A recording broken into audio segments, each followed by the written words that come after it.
my life was on hold. My real life, the life that I should have lived, was on hold. Nice to be free. Why me, Lord? What have I ever done to deserve? When I was 16 years old, I was wrongfully identified as a suspect in a crime that was committed, and then eventually arrested and ultimately wrongfully convicted. The crime was that of a murder. I was sentenced to 30 years to life plus life in prison, which in California basically was never to get out ever again. So now that I'm home, I'm definitely a proud student at Loyola Marymount.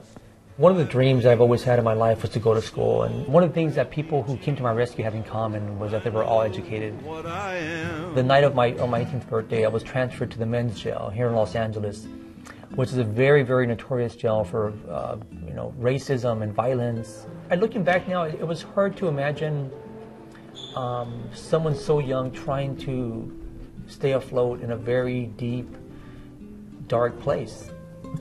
I always dreamed of getting out. I always dreamed of getting out and going to school.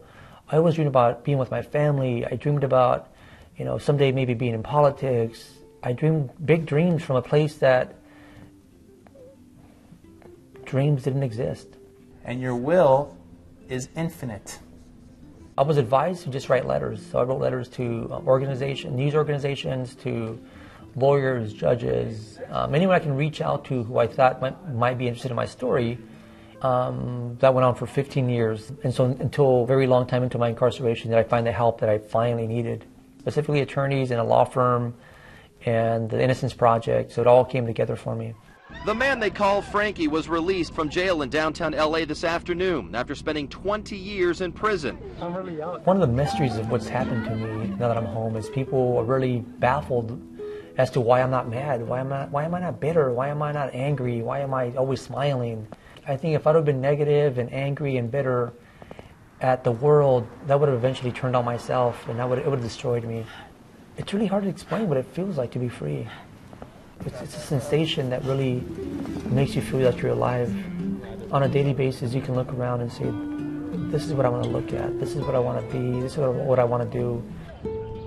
To realize that my voice has power, my voice can be heard, and to lend my voice and to focus my voice and my attention on issues that involve, not only are close to my heart, but involve people who I care about.